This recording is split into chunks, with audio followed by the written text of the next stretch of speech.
السلام علیکم ورحمۃ اللہ وبرکاتہ۔ مفتی صاحب، آپ کی بارگاہ میں سوال ہے کہ کون سے ایسے اعمال کیے جائیں جس سے ہمارا خاتمہ ایمان پر ہو اور ہم کفر پر خاتمے سے بچ سکیں؟ اس سلسلے میں ہماری رہنمائی فرما دیں، جزاک اللہ۔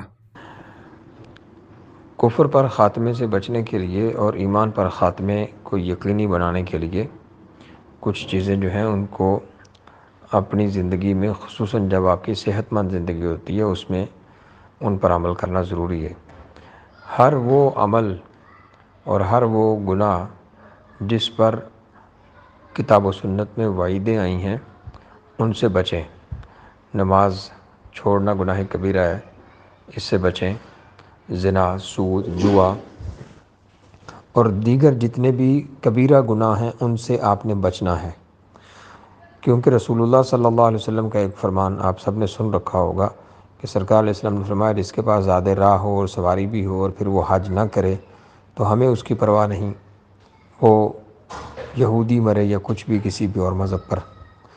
اس حدیث شریف سے یہ دلیل ملتی ہے کہ جو شخص فرائض کی پابندی نہیں کرتا، اللہ اور اس کا رسول بھی اس سے بے پرواہ ہو جاتے ہیں۔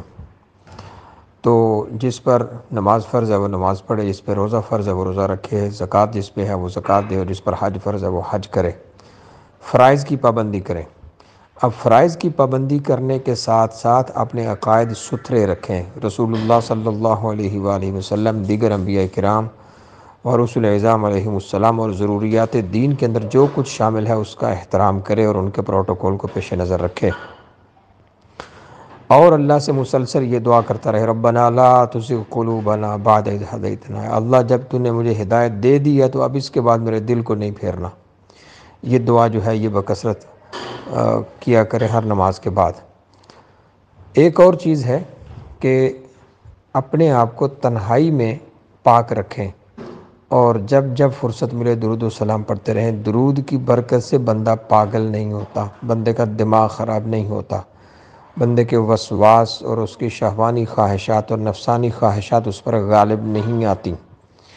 اور اگر کوئی انسان ان چیزوں میں، اعمال میں کمزور ہے تو وہ پیر اور جمعرات کا روزہ رکھنا بھی شروع کرے، اور جتنا ہو سکے رسول کریم علیہ السلام کے قریب رہے۔